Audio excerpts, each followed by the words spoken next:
I'm not one of those people who believes in curses or superstitions, but what I saw inside the Great Pyramid made me question everything. The journey began when I was assigned to join an archaeological research team inside the Pyramid of Khufu.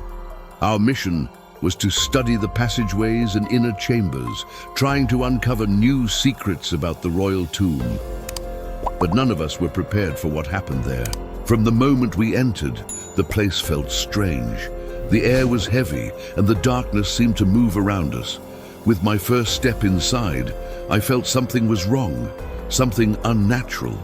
Outside, the heat was unbearable. The sun high in the sky, and the sand beneath our feet was so hot it could burn your skin if you sat on it for even a minute. I was standing in front of the stone entrance to the Great Pyramid, wiping sweat off my face while trying to focus on what was ahead. This journey had been a dream of mine for a long time, but today, as I stood on the threshold of one of the greatest mysteries in history, I felt something strange.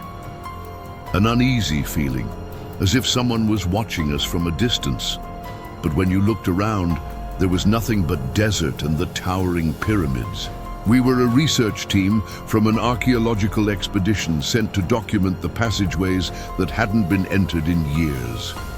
The team consisted of Dr. Sami, the head of the expedition, and the oldest of us, Nada, the restoration expert, Khalid, the photographer, Tarek, Dr. Sami's assistant, and me, Islam, an archaeologist just starting my career.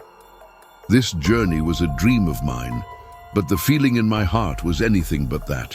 As we stood there, Dr. Sami was holding an old piece of paper in his hand, a map of the inner passages of the pyramid.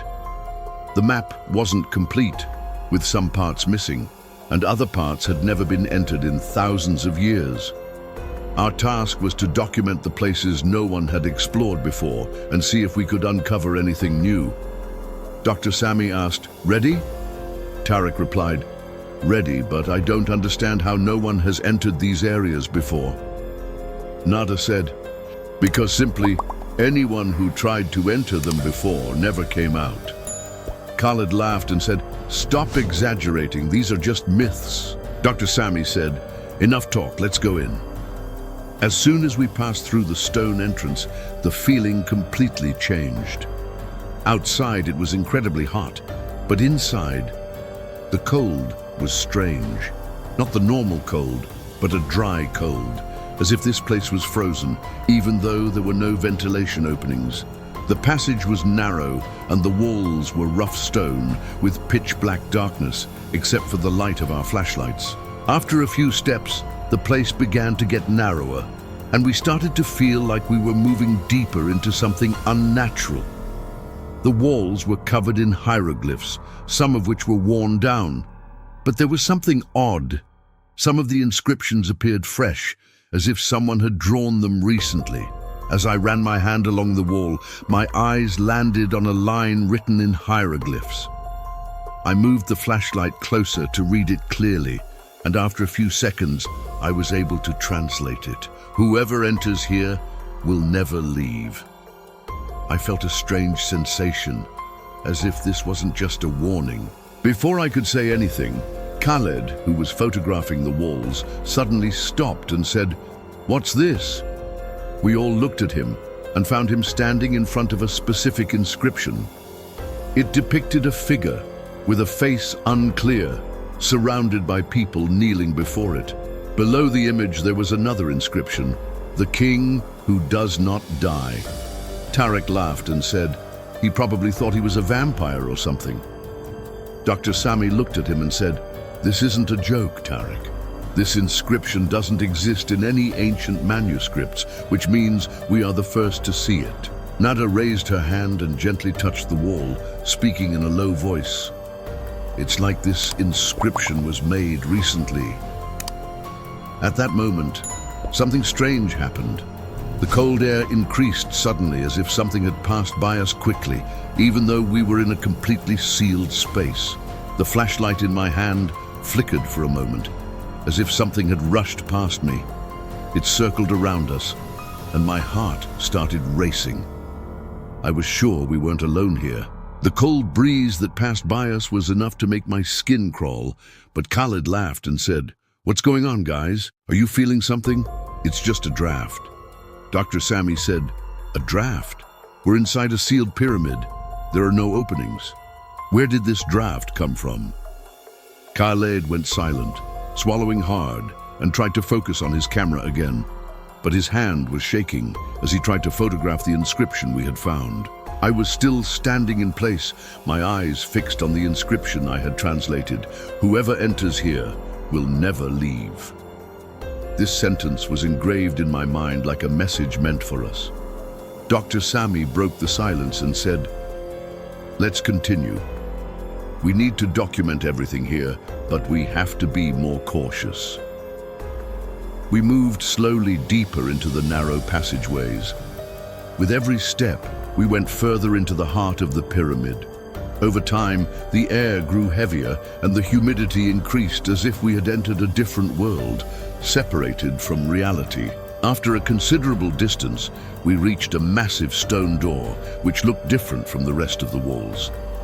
It was crafted with remarkable precision, and the inscriptions on it were clearer, most of them drawn in dark black ink, resembling dried blood. Tarek said, "I'm no expert, but this door doesn't look normal. Even the color of the stone is different from the rest." Nada reached out gently to touch the door, but as soon as her finger touched the stone, she quickly pulled back as if she had touched fire. "Nada, something's wrong. This stone is unusually cold in an unnatural way." "Dr. Sami, this door isn't documented in any manuscripts, and it definitely wasn't meant to be opened." I looked around, feeling like we weren't alone here, as if invisible eyes were watching us from the darkness, waiting to see what we would do. Khaled, who was standing behind us, said, "So, we're supposed to open this door, right?" "Dr. Sami, scientifically, we should document what's behind it. But my gut feeling tells me we should leave this place." Tarek, with his usual stubbornness, moved closer to the door and said, "Doctor, we came all the way here to discover something new. This is our chance. There might be a hidden tomb or a secret no one has discovered before." I was about to say that maybe there was a curse behind it, but before I could speak, something happened that we didn't expect. The door moved on its own. No one touched anything. No one tried to move it, but the stone began to shake. After a moment, we heard a clicking sound, as if the ancient gears inside the door were moving for the first time in thousands of years. "Nada, what's that?" Khaled almost dropped the camera from his hand. The door opened slowly, and the sound of the stone grinding against itself was so loud it shook the whole place. Dust poured from behind the door, as if the place inside hadn't been opened for centuries, waiting for someone to open it. And although it should have been dark inside, there was a faint light, not natural, but glowing from something inside the mysterious chamber. Tarek, who was closest to the door, tried to shine his flashlight to see inside, but he suddenly stopped. His face was pale, his eyes wide open, as if he had seen something unnatural. I asked him, "Tarek, what did you see?" But he didn't respond, just stood frozen, his eyes staring ahead as if he was paralyzed. Dr. Sami approached him and touched his shoulder, but Tarek dropped to his knees. His face was filled with a fear I had never seen in my life. "That there's someone inside." We froze. Someone inside? How? This place had been sealed for thousands of years. Nada whispered as she stepped back, "We need to leave, now." But before we could move, we heard the voice, a whisper, soft but clear, a voice coming from the dark chamber. "You shouldn't have come here." The voice was faint but clear, as if it were coming from inside our minds, not the place. We all stood frozen, our breaths caught in our throats, our hearts pounding as if they were about to explode. Tarek was still kneeling on the ground, his eyes wide with terror, his lips moving, but no sound coming out. Dr. Sammy leaned in closer to the door and raised his flashlight, trying to shine light inside the chamber. But the light was weak, as if it were being swallowed by the darkness. "Dr. Sammy, is anyone in here?" His voice trembled for the first time, something I had never heard from him. The voice responded again, a young voice, clear, but as if someone were whispering in your ear, "Leave, before it's too late." Khaled was confused and quickly stepped back, his hand trembling as he tried to adjust the camera. "We need to leave, right now. This is not normal. This is not a human." Tarek finally spoke, but his voice was weak. I saw someone inside." Nada moved closer to him. "Someone? Who?" Tarek swallowed hard and said, "A young man. He was standing inside the darkness, but his eyes were glowing. They looked terrifying, like they were shining in the dark."